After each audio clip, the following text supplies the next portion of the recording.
রুয়াদ, তুই না এখনো বিয়েতে রাজি না? তাহলে এত রাতে আমার দেবরের সাথে দেখা করতে এসেছিস কেন?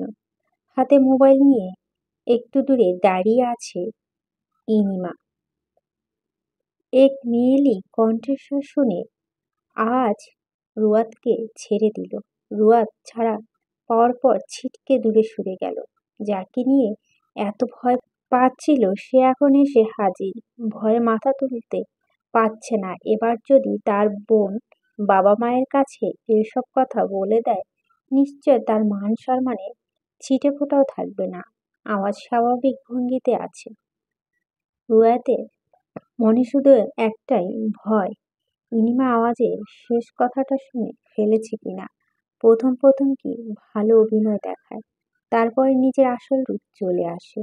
রুয়াদ নির্লজ্জভাবে বলল, আওয়াজকে। আর এমন আস্মিত ঘটনা হবে মাথায়ও আসেনি তার। একরাশ বিশ্বাস নিয়ে এসেছিল সে এখানে। ইনিমা এগিয়ে গেল আওয়াজের সামনে। তুমি এত রাতে আমাদের বাসার সামনে?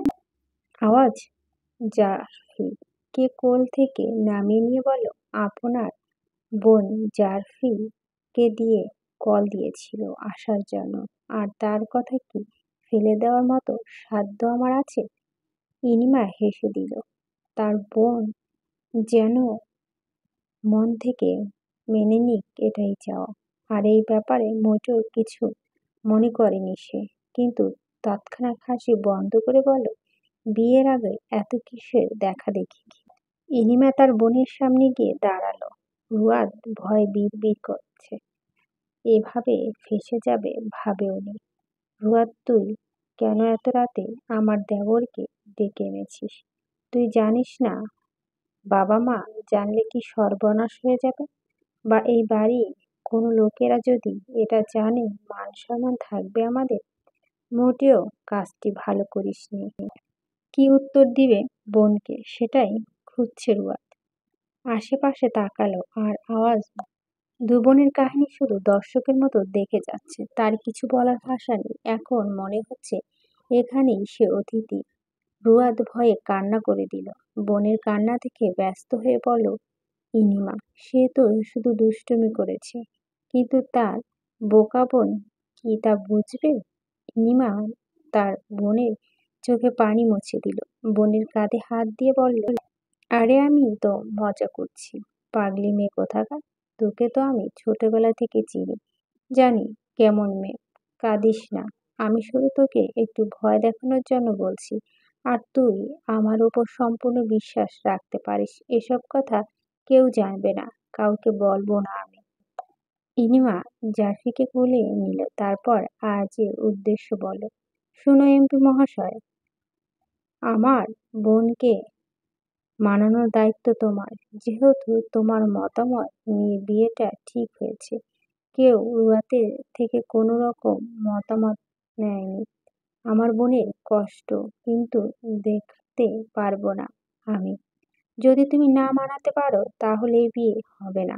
আর এত রাতে দেখা করতে এসেছো, তোমাকে দাঁড়িয়ে রেখেছে অনেকক্ষণ যাবৎ, তাই তোমার উচিত ওকে এমনি এমনি ছেড়ে না দেওয়া। আর শোনো, সব কাজ শেষ হলে আমার বোনকে নিজ দায়িত্বে বাসার দরজা পর্যন্ত পৌঁছে দিয়ে আসবে। একদিন সময় করে এসো বাসায়। এখন বললেও আসবে না জানি, তাই এখন আর বলবো না। বাসায় আসার জন্য খুব ভালো করে চেনা আছে তোমাকে। আসছি আমি। ইনিমা জাফরিকে নিয়ে চলে যায়। এখন তো বিপদে পড়ে রুয়াদ। মনে শুধু একটাই অপেক্ষা, এখন তার বোন কেন সাথে নিয়ে এলো না তাকে। গাড়ির সাথে হেলান দিয়ে দাঁড়িয়ে আছে আজ। তার প্রেয়সী যে ছটফট করছে তা ভালো করে বোঝা যাচ্ছে। এক হাত দিয়ে চুল হাত বুলাচ্ছে আনমনে। প্রেয়সীর এমন কাহিনী উপভোগ করছে সে। তার ভাবি খুব বড় একটা সুযোগ দিয়ে গেল। অবশ্যই তার যথাযথ ব্যবহার করা প্রয়োজন। রুয়াতের মনে হচ্ছে তার কপালে খুব জোরে কেউ আঘাত করলেও ভালো লাগতো। এমন কপাল মোটেও পছন্দ হচ্ছে না তার। এক অসহনীয় যন্ত্রণা। এভাবে কি একটা পুরুষের সামনে কখনো দাঁড়িয়ে থেকেছে সে? তাও আবার এত রাত্রে। আর তার বোনের কথা বলেও বা কি হবে, সে তো নিয়ে গেল না। আওয়াজ রুয়াদের সামনে এসে দাঁড়ালো, গালে হাত দিয়ে মাথা তুলে নিল। রুয়াদের চোখে কানে সে বিন্দু বিন্দু পানি জমে আছে। প্রিয়সী এহেন অবস্থা দেখে নিজেকে ঠিক রাখতে পারল না সে। হাতে একটা আঙুল পানিগুলো মুছে দিল পুরোপুরি। কণ্ঠ মিলে এলো আওয়াজে, নরম স্বরে বলল, কিছু হলে কাঁদতে হবে এমন কোনো কথা আছে? আর কখনো যেন অন্তত আমার সামনে কাঁদতে না দেখি, আর কাঁদলেও আমি দেখে ফেলার আগে চোখের পানি মুছে ফেলবে। রুয়াদ অপলকভাবে তাকিয়ে আছে। এই ব্যক্তি কি সে, যে প্রথম দিন এত গম্ভীর স্বরে কথা বলল? রুয়াদ আসলেই চিনতে পারছে না আওয়াতের এই রূপ। চোখের পলকও পড়ছে না, যেন এক অচেনা পুরুষকে দেখছে আজ। প্রিয়সী এমন আচরণে আওয়াজ আবেগ আপ্লুত। জমিয়ে রাখা সব ভালোবাসা কি উগরে ফেলবে আজ? নিজের ভিতরে লুকিয়ে থাকা সে আওয়াজ কি বের হয়ে আসবে? আওয়াজ ছেড়ে দিল রুয়াদ, শটান হয়ে দাঁড়িয়ে পড়ল। এক ঘন দীর্ঘশ্বাস বের হয় আসলো আবারও। রুয়াতের দুবাহু হাত দিয়ে বলল, তোমার প্রতি আমার ভালোবাসা আজ কালকের নয়, সে ২ বছর আগে থেকে ভালোবাসি আমি তোমায়। ছোটবেলা থেকেই মেয়েদের সাথে কম কথা বলতে পছন্দ করি বলি তোমাকে ভালোবাসার আগে কখনো কথা বলিনি। আর যখন ভালোবেসেছি তখন কথা না বলার কারণ হচ্ছে তোমার প্রতি আমার কোনরূপ অধিকার ছিল না। যেদিন জাফরি পৃথিবীতে আগমন ঘটে ওই দিন থেকে ভালোবাসি তোমায়। ভাবিকে আমাদের বাসা থেকে হসপিটালে নিয়ে যাওয়ার পর তুমি আর তোমার মা এসেছিলে কাঁদতে কাঁদতে। তোমার বোন ওটিতে থেকে যুদ্ধ করছে আর তুমি বাহিরে দাঁড়িয়ে থেকে কাঁদছো রীতিমতো। তখন আমার মাথা শুধু একটাই কথা এসেছিল, একটা মেয়ের কান্না এত সুন্দর হতে পারে কিভাবে? কি তোমার মনে হচ্ছে না আমি পাগল? হ্যাঁ, আসলে আমি পাগল শুধু তোমার জন্য।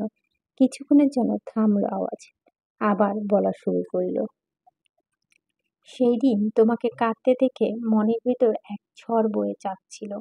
বিশ্বাস করো, এর আগে তোমাকে শুধু আমি আমার ভাইয়ের শালিকা হিসেবে দেখতাম।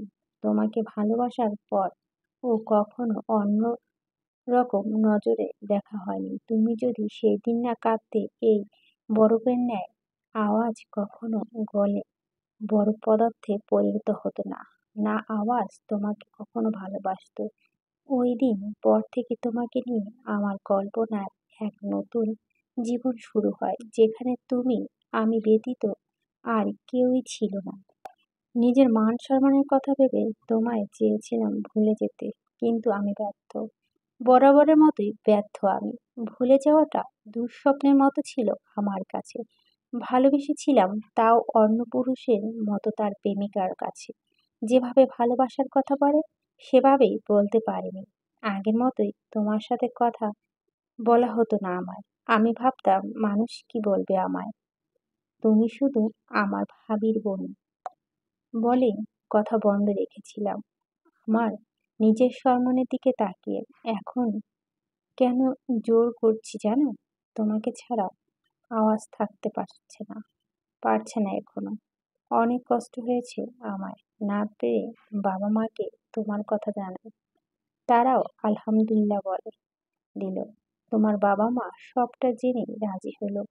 তোমার মতামত কোনো নেওয়া হয়নি। আমি বলেছিলাম তোমার বাবার সাথে একান্ত কিছু কথা বলছি আমি, আর তোমার ভালোর জন্য তোমাকে এখন বিয়ে করিনি। সামনে এক্সাম তোমার, তাই এখনো কোনো প্রেশার দিতে চাইনি তোমায়। যখন তোমায় ভালোবাসি তখন শুধু নিতান্তই ছোট্ট একটা মেয়ে ছিলে। চাইলেও তোমাকে পাবো না তখন জেনে চুপ ছিলাম।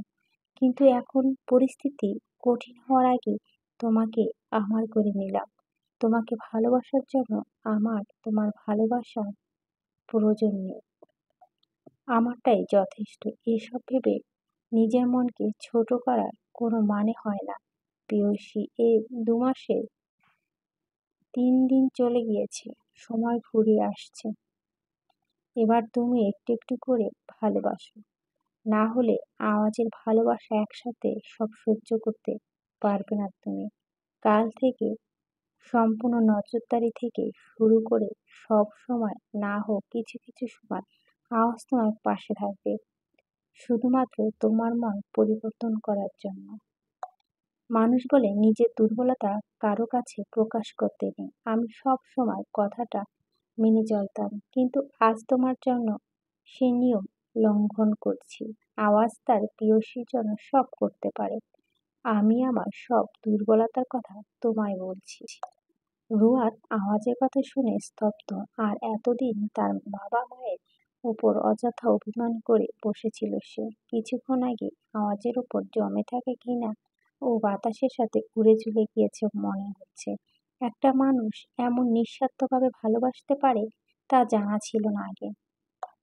আওয়াজ রুয়াদের মাথাটা হালকা করে তার বুকের সাথে চেপে ধরল, পরক্ষণে বলল, এই স্পর্শ হারাম না প্রিয়সী, তুমি আমার বাগদত্তা, তোমার উপর আমার এখন সব রকমের অধিকার আছে। শুধু একদম শুদ্ধ মনে স্পর্শ করেছি আমি তোমার, যা পানির ন্যায় স্বচ্ছ।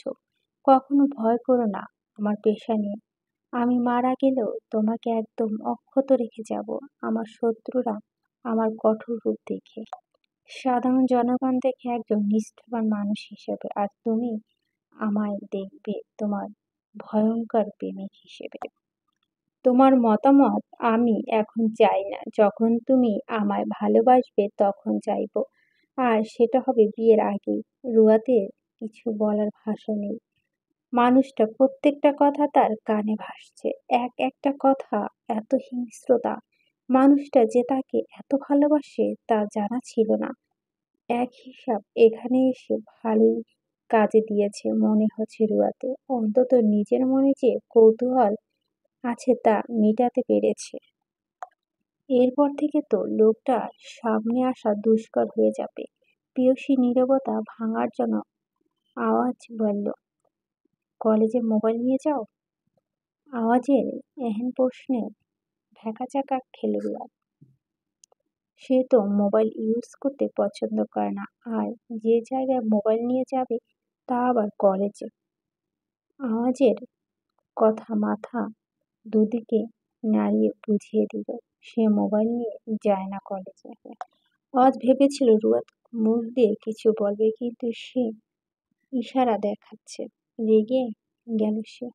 তোমার মুখ থেকে শুনতে চেয়েছি, ইশারায় নয়। রুয়াদের গলা শুকিয়ে আসলো, যেন আমার সে কঠোর রূপ দেখাচ্ছে তাকে। না বলে তো উপায় নেই। চোখ মুখ খিচে উত্তর দিল, না মানে কলেজে মোবাইল নিয়ে যাওয়া নিষিদ্ধ। দুহাতে বুকে গুজে দাঁড়ালো কঠোর মানব। মুখ দিয়ে কথা বলতে কি সমস্যা হয়? তার প্রিয়সী সেটা বুঝছে না। মেয়েটা অত্যন্ত লাজুক প্রকৃতির, তো কথাটা কি মুখ দিয়ে বলা যায় যেত না? এরপর থেকে আমার সাথে ইশারা নয়, মুখে কথা বলবে, এর যেন নড়াচড়া না হয়। রুয়েট মাথা নাড়িয়ে জি বলল। তার প্রিয়সী এমন কাণ্ডে নিঃশব্দে হেসে দিল। এই অন্যরকম শান্তি লাগছে রুয়াদকে পাশে পেয়ে। মন চায় আজ সারা রাত দুজনে একসাথে স্বরে অলিতে গলিতে হেঁটে বেড়াবে, কিন্তু তা অসম্ভব। ইচ্ছেটাকে বিসর্জন করে ফেলল আওয়াজ। আগে বিয়েটা হোক শুধু, তারপর তার সমস্ত ইচ্ছে পূরণ করবে। কলেজে শেষ হওয়ার পর আমি দেখা করব। আমার গাড়ি যাবে তোমার কলেজের সামনে। এখন এই গাড়িটাকে দেখে নাও, এটা থাকবে। ধরে নাও আমার সাথে দেখা করা তোমার প্রতিদিনের রুটিন। না চাইলে দেখা করতে হবে। রুয়াদ বুঝলো না প্রতিদিন দেখা করতে হবে কেন, আর মানুষ কি ভাববে দেখা করলে। আওয়াজের এ কথা একদম সায় দিতে পারল না। একটা বড়সড় ঢোক গেলে রুয়াদ বলল, দুঃখিত, আমি এভাবে দেখা করতে পারবো না প্রতিদিন। মানুষ জানলে বাজে কথা বলবে আমাকে নিয়ে। আওয়াজের ভাবসাব অন্যরকম, তাই তো এত রাতে আমাকে ডেকে আনার সময় এটা মনে ছিল না? রুয়াদ লজ্জা মাথা নিচু করে ফেলল। নিজের কাজের জন্য বেহাল দশা আছে, আর কখনো এরকম করবে না সে। এর উত্তর আপনি দিতে পারেন না জানা আছে? অনেক রাত হয়ে গিয়েছে, চলো বাসায় দিয়ে আসি। আপনি চলে যান, আমি যেতে পারবো। আওয়াজ রুয়াতের কোনো কথা শুনল না। রুয়াতের হাত সুন্দর করে মুঠো নিয়ে নিল, এরপর বাসার দরজা পর্যন্ত পৌঁছে দিল ভাবির কথা মতো। শেষ মুহূর্তে আওয়াজ কিছু বলার সুযোগ দেয়নি, দ্রুত স্থান পরিবর্তন করে ফেলল। অনেক রাত হয়ে গিয়েছে, তাই নিজের ইচ্ছেতে সেখান থেকে চলে আসলো। প্রেয়সীর সামনে বেশিক্ষণ থাকলে বেসামাল হয়ে যাবে, এক তীব্র যন্ত্রণা অনুভব হয় তার। সকাল ৭টা, রুয়াতের ঘুম ভেঙে গেল আচমকা। মাঝে মাঝে এই সমস্যা হয় তার, ঘুম ভেঙে যাওয়ার পর আর ঘুম আসে না। তাই রুয়াত আর ঘুমানোর চেষ্টা করল না, উঠে ফ্রেশ হয়ে নিচে চলে আসলো। সোফায় বসে বসে ভাবছে, আদৌ কি আজ আওয়াজ দেখা করবে নাকি? কাল রাতে কথা ভেবে শিহরে উঠছে সে। কি ভয়ঙ্কর রাত ছিল! এ জীবন থেকে মুক্তি পেতে পারলে বাঁচে সে। হান্নান মজুমদার ঘুম থেকে উঠে নিচে আসলো। তার ছোট মেয়েটা বসে আছে সোফায়, তাই তিনি সর্বপ্রথম সেখানে গেলেন, মেয়ের পাশে বসলেন। রুয়াদ তার বাবাকে দেখে জড়িয়ে ধরল। হান্নান মজুমদার খুশি হয়ে আলতো করে মেয়ের মাথায় হাত বুলাচ্ছে। আর ৪ দিন পর মেয়েটা একটু তার কাছে এসে বসল। বিয়েতে তার মতামত নেওয়া হয়নি বলে সবার সাথে কথা বলা কমিয়ে দিয়েছিল। যখন রুয়াদ দেখেছে সে কথা না বললে কেউ বলছে না, তার রাগও ভাঙাতে আসছে না, তখন আরো রাগ করে কথা বন্ধ করে দিয়েছে। হান্নান মজুমদারের কাছে তার মেয়ে তার মানসিক শান্তি। মেয়েদের জন্য তিনি জীবনও দিয়ে দিতে পারেন। দু মেয়েকে অসম্ভব ভালোবাসেন তিনি। মেয়ের অমন রাগ করে কথা বলা বন্ধ করে দেওয়া মোটেই সইতে পারছিলেন না, কিন্তু মেয়ের ভালোর জন্য সিদ্ধান্ত নেওয়া হয়েছিল। আর যে পুরুষ তার মেয়েকে ভালোবাসার পর একবারও কথা বলেনি, সে নিঃসন্দেহে ভালো হবে তার ছোট মেয়ের জন্য। আজ যে তার মেয়ে নিজ থেকেই তার কাছে এসে, তার মানে মেয়ের রাগ একদম হাওয়া হয়ে গিয়েছে। রুয়াদ তার বাবাকে জড়িয়ে ধরে টিভি দেখছে। হান্নান মজুমদার মেয়ের মাথায় হাত বুলিয়ে দিতে দিতে বলল, আজ কলেজে যাবি না আম্মা? টিভিতে মগ্ন রুয়াদ। বাবার কথা ধ্যান ভেঙে তার। বাবার দিকে বলল, যাবো বাবা, এখন সময় হয়নি। আবার তাকালো টিভির দিকে। মেহেরুবা আইব্রোস এসে বাবা মেয়ের অমায়িক সুন্দর সুন্দর মুহূর্ত সাক্ষী হয়ে গেল। তার মেয়েটা অবশেষে স্বাভাবিক অবস্থায় এসেছে। হান্নান মজুমদারের সামনে ১ কাপ চা দিয়ে গেল, আর রুয়াতের উদ্দেশ্যে বলল, রুয়াত, নাস্তা বানানো হয়েছে, খেতে আয়, টেবিলে দিচ্ছি আমি। রুয়াত হেলে দুলে টেবিলে এসে বসল। কিছু সময় পর ইনিমা জাফরিকে নিয়ে এসেছে টেবিলে। রুয়াদের পাশে চেয়ারে ইনিমা বসে পড়ল। বোনকে দেখে লজ্জায় কুঁকিয়ে গেল, কিন্তু ইনিমা সুন্দর একটা হাসি উপহার দিল। একটু রুয়াদের দিকে ঘেঁষে আসলো, গলার আওয়াজ কমিয়ে দিয়ে বলল, কিরে, কাল রাতে কি হয়েছে? আমি শুনতে পাইনি তো, থেকে ঘুমিয়ে গিয়েছিলাম। আমার দেবর কেমন, কিছু টের পেয়েছিস? রুয়াদ ঘাবড়ে গেল, বোনের দিকে তাকালো। বিষয়গুলোকে ধামাচাপা দেওয়ার জন্য বলল, কিছু হয়নি আপু। ইনিমা বিশ্বাস হলো না। যেভাবে আওয়াজ রুয়াদকে ধরেছিল, সেখানে কোনোমতে রুয়াদের কথা প্রযোজ্য নয়। মিথ্যা বলিস না রুয়াদ, আমি কি কাল কিছু দেখিনি মনে করেছিস? আমি সব দেখেছি এবং সবগুলো কথা শুনেছি। তুই যদি না বলিস তাহলে আমি কথাটা সবাইকে বলে দিব। রুয়াদ বোনের হাত চেপে ধরল। এমন ডেঞ্জারাস বোন তার, একদম দুর্বল জায়গায় হাত দিল। কাঁদো কাঁদো মুখ করে বলল, উনি শুধু ওনার কথাগুলো ক্লিয়ার করেছিলেন। সত্যি আর তেমন কিছু হয়নি, একটুও মিথ্যা বলছি না আমি। ইনিমা মানল রুয়াদের কথা। যাই হোক, তার বোন কখনো মিথ্যে বলেনি তার সাথে। এই বিশ্বাস করল। রুয়াদ তার বোনের কাছে মিথ্যা বলে চোরের মতো মুখটা বের করে ফেল। নিজেকে অনেক বড় আসামি মনে হচ্ছে এখন তার, কিন্তু সত্যি কথা বলতে যে তার বোন সারাদিন এগুলো নিয়ে তাকে ব্ল্যাকমেল করবে, সে ভাবে কথাটা লুকিয়ে গেলে এখন তাড়াতাড়ি নাস্তা খেয়ে এখান থেকে উঠে যেতে পারলেই হলো। এভাবেই চোরের মতো বসে থাকা লজ্জা লাগছে। আনমনে নিজেকে হাজার গালি দিতে ফেলল সে। কলেজে আসার পর রোজ সব খুলে বলে নিমিকে। নিমি রুয়াদের কথা শুনে বেশ মজা পেয়েছে। তার সহজ সরল ভোলা ভালা বান্ধবী অবশেষে একজন ভয়ঙ্কর প্রেমিক জুটল। কপালে আছে বলেই হবে। আর রুয়াদ কথার মাঝেই অনেকবার চাপটি মেরেছিল নিমির মাথায়, কারণ সে সব দোষ নিমিকে দিচ্ছে। বেচারি বসে বসে বান্ধবীর বকা শুনছে। তার বান্ধবী কি আর এমন প্রেমিকের মূল্য বুঝবে? বুঝলে তো আর এতগুলো মার দিত না। বান্ধবী অত্যাচার মুখ বুজে সহ্য করে নিল নিমি। একটাও শব্দ বের করল না মুখ থেকে। আজ বলার সুযোগ দেওয়া হয়েছে রুয়াদকে। নিমি আমতা আমতা করে বলল, যাই হোক তোর উনি কিন্তু সেই। রুয়াদ চোখ রাঙালো। চুপ করে নিমি, কথা বলবি না তুই? তোর জন্য আমি লজ্জিত হয়ে গেছি আপু ওনার সামনে। মিমি ঠোঁট উল্টে ফেলল। আমার কথা না শুনলে হতো। আমি শুধু তোর ভালোর জন্য বলছি। তুই কোনো কাজ করতে গেলে আমি তো জোরই করে নিই। রোদ উঠে পড়ল। মিমি থেকে একটু দূরে সরে দাঁড়ালো। দুজনে রওনা হলো ক্লাসের দিকে। কলেজ ছুটি হলো দুপুরে। মিমি আজ রুয়াদকে ছাড়বে না। কতক্ষণ ধরে বকবক করে চলছে। রুয়াদ না চাইতো মিমি বকবক শুনছে। একটানা ক্লাস করে ক্লান্ত সে, কিন্তু নিমির মাঝে একটু ক্লান্তি নেই। মেয়েটা একটু অন্যরকম। মাঝে মাঝে বরাবর দাঁড়িয়ে কথা বলছে তারা। রুয়াদ আর নিমির মাঝে এক অজানা ব্যক্তির আগমন ঘটল। হাসি মুখে ছেলেটা বলল, আপুরা কেমন আছেন?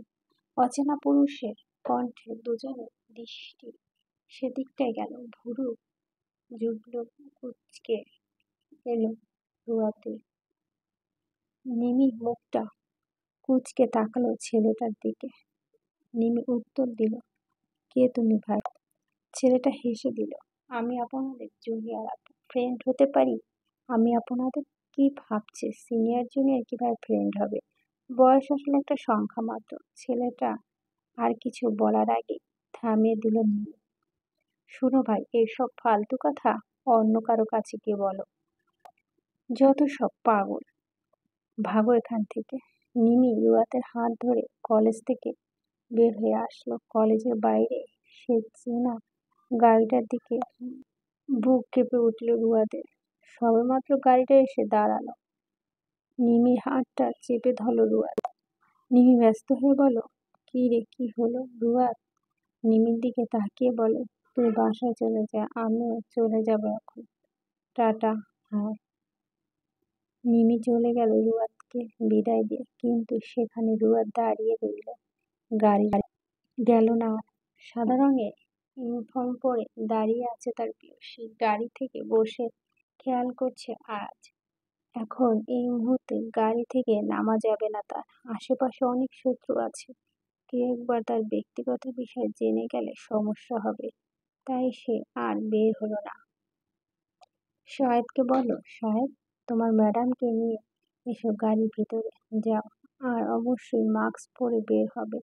শাহেদ আজাদের কথা মতো রুয়াদ কাছে গেল। রুয়াদ প্রথমে শাহেদের সাথে আসতে চাইছিল না, কিন্তু আওয়াজের কথা শুনে রাজি হলো। গাড়িতে ঢুকে রুয়াদ আজাদকে দেখতে পেল সিটে মাথা হেলিয়ে দিয়ে আসছে।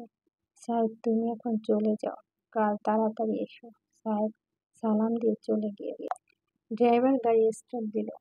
আওয়াজ আগের মতোই রয়েছে, কিন্তু রুয়াদ হাঁসফাঁস করছে। অস্বস্তি হচ্ছে খুব। কোথায় যাচ্ছে গাড়ি তা জানে না। মুখ ফুটে আওয়াজকে কিছু বলতে সে সাহস নেই। সিটে মাথা হেলিয়ে দেওয়া মানুষটাকে একবার দেখে নিল। মানুষটা আসলে কি হয়েছে সেটা বুঝছে না। এবার দেখার পর আবার চোখ সরিয়ে নিল। এহেন মুহূর্ত হলো বিপত্তি। আওয়াজ রূপায়ণের একদম কাছাকাছি চলে গেল। রুয়াদের হাতটা ধরল সযত্নে। ঘাবড়ে গেল মেয়েটা। নিভিয়ে যাওয়া কণ্ঠের আওয়াজ বলল, কেমন আছো? রুয়াত কাঁপা কাঁপা কণ্ঠে বলল, ভালো। চোখ খুলে রুয়াতের দিকে তাকালো আওয়াজ। মেয়েটা মুখটা লাল হয়ে গিয়েছে একদম। আমার কপালে কি আছে দেখেছ? তৎক্ষণাৎ রুয়াতের চোখ গিয়েছে আওয়াজের কপালে, ঘাম ঝরছে। রুয়াত মাথা নাড়ালো। আওয়াজ গম্ভীর সুরে বলল, মুখে বল। জি দেখেছি। আওয়াজ একটি টিস্যু রুয়াতের হাতে দিল। মুছে দাও। আমার কপালে এমন কিছু দেখলে নিজ দায়িত্বে এসে মুছে দিবে আমি বলার আগে। এখন তো টিস্যু দিলাম, পরের বার থেকে তোমার ওড়না দিয়ে মুছে দিবে, বুঝেছ?